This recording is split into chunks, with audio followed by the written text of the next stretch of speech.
Alrighty, welcome back everyone. We just talked about, Brian Kelly getting fired to start things off, and then the big games that happened this weekend. A&M rolls LSU, as you can imagine, with Brian Kelly getting fired. Vanderbilt gets a win that they badly needed going down the stretch, and Ole Miss kind of punches their ticket to the CFP. Still some work to do, but look very, very good down the stretch of the season. And now we got to get into some other things. There were some upsets this last weekend, and there were a lot of close calls. We'll start with the weirdest one of the bunch and the one that could go down as maybe one of the bigger results of the entire year, and we'll talk about that here in a second. Texas wins this one 45 to 38 over Mississippi State in overtime. I have no idea.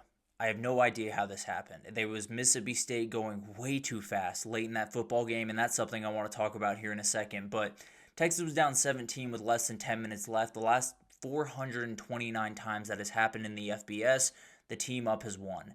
Somehow Texas made it happen. And frankly, it was a lot of Arch Manning putting this offense on his back. The offensive line did not play all that better. The run game did not get going in this football game. There were a couple of drops, and Arch Manning just kept finding a way. Had a beautiful ball downfield to Ryan Wingo, had a number of incredible throws to the corner of the end zone, and then he goes down in overtime. They force overtime. He goes down, and Matthew Caldwell comes in and just drops a perfect fade ball to Emmett Mosley, gives the win to Texas, and mounts the craziest comeback that I've seen in quite some time. It is absolutely ridiculous what they were capable of doing, and it was a totally different player in Arch Manning in the second half. I believe went 17 for 27, over 220 yards, 2 touchdowns in the second half. Really incredible performance from a kid that really needed it at that very moment, both for him and that defense badly needed it. This is by far the worst defensive performance that Texas had really in a long time. In the last couple of years, I think Jeff Lebby does an incredible job against this defense because he makes them not be able to sub, move very quickly, and to be totally fair, they are coming off a game where they were on the field for 40 minutes of the regulation against Kentucky and then overtime. So the defense was plenty tired. I think that did play a big time role in it, but is something to watch going forward. How good is this Texas defense? Is it elite like we thought? Or is it just a good group that could get them at least somewhat there, and then the offense has to meet them halfway? But something to watch moving forward. The question is, will Arch Manning be healthy moving forward? Because he is going into concussion protocol. It sounds like that can be done by Saturday. I don't know if it will be. That was a very, very hard hit that he took. Matthew Caldwell would be the starter against Vanderbilt if he couldn't go. That would obviously be a massive blow in a game that Texas has to win. They got to win the rest of the way, and they found a way to get one done in this one. I can't imagine there are a lot of people that feel a whole lot better about Texas moving forward in terms of they're going to win every game the rest of the way and go to the playoff. I don't think anyone felt that way after this game, but they gave themselves the shot to, at the very least. So incredible game from Arch Manning, an incredible game from this Texas offense that badly needed it down the stretch of this game. And then Ryan Niblett does it again. It's a remarkable player that 3 weeks in a row has pretty much won Texas a football game. Now, the Oklahoma game was pretty much sealed and done with by the time that he ran back that kick. But he runs back the kick against Oklahoma. It's the moment the nail was put in the coffin, right? That was the end of that game entirely. Against Kentucky, returns 2 40-yard kicks all the way down to the Kentucky 5, the Kentucky 7-yard line, and gives Texas essentially 10 free points. And then in this game, he gets the kick return in a moment where, yes, the offense was moving the ball very well, but they had a minute 47 to go about 60 yards and score a touchdown. There was no guarantee that they were going to be able to do that. Ryan Niblett took care of that. Just incredible. And the defense, there are reasons to worry about it. Did lock in later in that game after the Devon Booth just ridiculous 68-yard catch that he made. Finds a way to get a couple of stops, get the offense the ball back in. Texas gets a win. That's all they needed going into this weekend. They find a way to get it. And now you got to hope that Arch Manning is on the field against Vanderbilt. If he's not, we'll see if they can get it done with Matthew Caldwell. The long and short of it for Texas fans is the season is still alive, and that's all that matters, especially when you're down 38 to 21 late in that football game. Alabama escaped in South Carolina. You could have called this from a mile away, if I'm being totally honest. This was one of those games. Alabama coming off 4 straight games where they play top 20 opponents. They get massive wins against Georgia, against Tennessee, Vanderbilt, and Missouri. And then they play a South Carolina team that's 3-4, not playing great football. Lenora Sellers a little bit all over the place. but they're still a nasty team, and they're still a team that has two of the very best edge rushers you will find in the country in Dylan Stewart and Brian Thomas Jr. They're a team that can do very, very dangerous things, especially at home, and that's kind of what you saw happen. They were put into very, very tough spots. Was Alabama in this game? A couple of mistakes from South Carolina totally changed this game. It was the drop at the beginning of the game from Faison that led to the touchdown for Deshaun Jones, and then it was the Lenore Sellers fumble late. It's just two moments. It's two moments that are the difference between them winning and losing this football game, and that's kind of what it's felt like for South Carolina this entire year. Not necessarily that all of their games were down to the wire nail-biters, but just feels like if a couple of things went their way this entire season, they'd be in a much better spot. If Lenore Sellers doesn't go down against Vanderbilt, maybe they don't win that Vanderbilt game, but at the very least, they're looking much better moving forward. It's just one of those teams. I talked about it going into the season. There was going to be an SEC team that just got got by all of the teams being in this thing, all of the teams wanting to compete for a CFP, all the teams being capable of competing for a CFP. One team was going to have a terrible season. It happened to South Carolina, and that's a tough thing for them. We'll see what happens with Shane Beamer moving forward. I still firmly believe that he is the right head coach for that job. Does he stay at South Carolina? Seems to be relatively up in the air. But at the end of the day, South Carolina got a short end of the stick. They get Ole Miss and A&M on the road the next two games. Not going to be great. Maybe you beat Clemson to finish off the year and feel a little bit better about yourself, but a bowl game would be downright incredible at this point for South Carolina. For Alabama, they're not a perfect team by any means.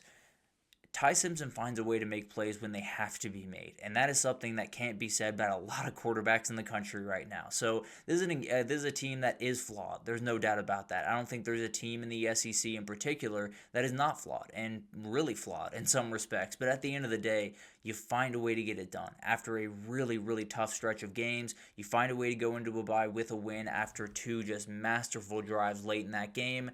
And you get LSU right out of it. We'll see what that LSU team looks like, but at the end of the day, Alabama gets a win when they absolutely needed it. I'm not going to take too much away from Alabama in this one. I think it's just one of those spots where really, really long stretch, and now you got to bye week 2 at the very least. Catch your breath. Oregon wins a really gross one against Wisconsin, both in the score and just the overall conditions in this football game. It was raining pretty much from start to finish. Oregon ran the ball 45 times to 19 passes. It was tough. The injury to Dante Moore threw a little bit of a wrench into things. It sounds like he is going to be more than fine and be back for next week, but Brock Thomas came into the game. Dan Lanning had a weird question after the game of why he went into the game.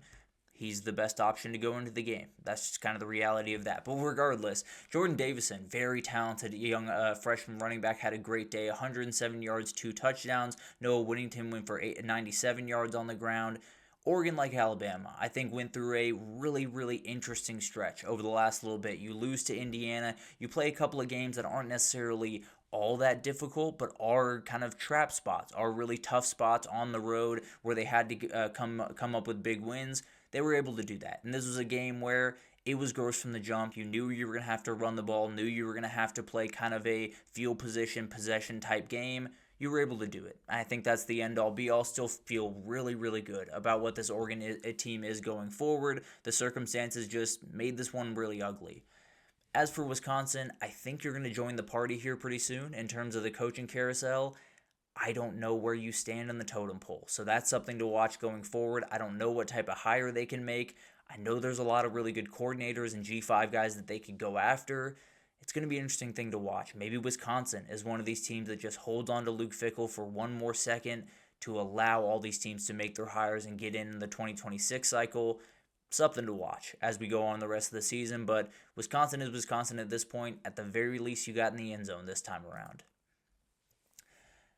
Virginia got so lucky here, and UNC is collectively, I think, 6 inches away from 2 wins the last 2 weeks. They fumble on the goal line against Cal. They fall just short on a 2-point conversion in overtime against Virginia.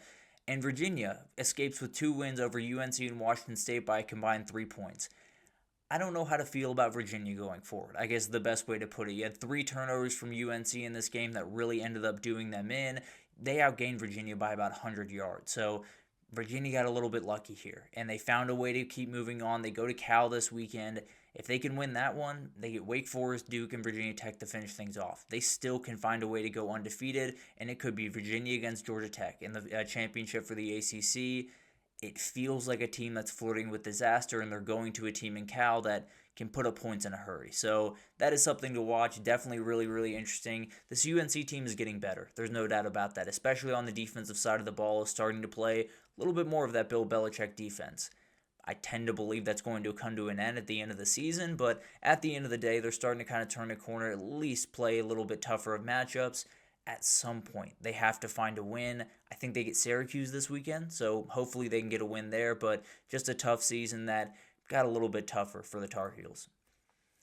Houston gets a massive win over Arizona State. I don't know if you can call this an upset per se, but Houston getting this win is everything for them, and they put themselves in a very real contender spot in the Big 12, especially if Conner Weigman is going to shine this brightly every single week. Went for over 300 yards and 3 touchdowns, 2 on the ground. He's become such a menace with his legs, which I didn't know he had in his bag at A&M. I don't know if that was a Jimbo Fisher thing. I don't know if that was a Conner Weigman thing, but he's found it under Willie Fritz. Tanner Kozio goes for over 100 yards, a guy Wisconsin probably should have on their team, but that's beside the point. Arizona State fell into a hole in this one and just didn't have enough to come back into it. Multiple missed kicks, a fumble, too much to overcome, and it was just one of those games that went wrong pretty much from the get-go for them.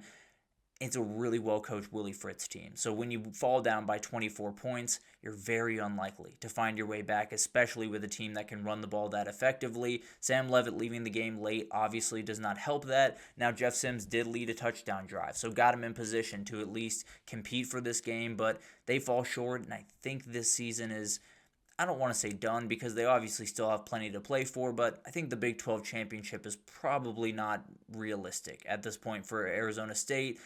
They're still going to be a really good team and a fantastic program as long as Dillingham doesn't leave for somewhere, because that's a name you're going to see on a lot of coaching lists. I don't think he's going anywhere, and I think Arizona State will continue to build something really special over there in Tempe, but this is a tough loss.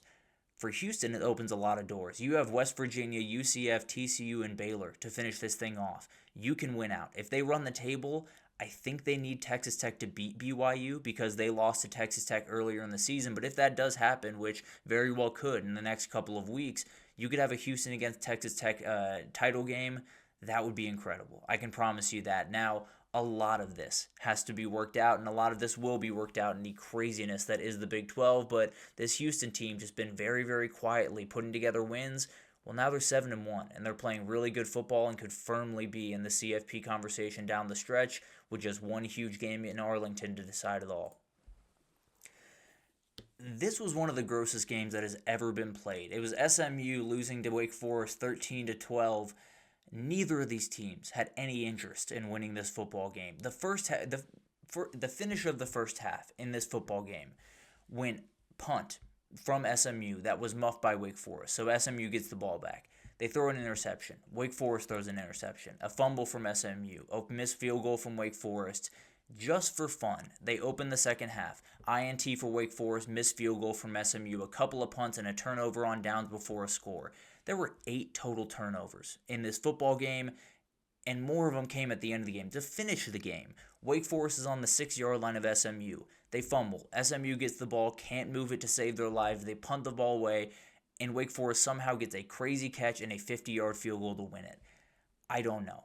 It is the weirdest, grossest game that I've ever laid my eyes on.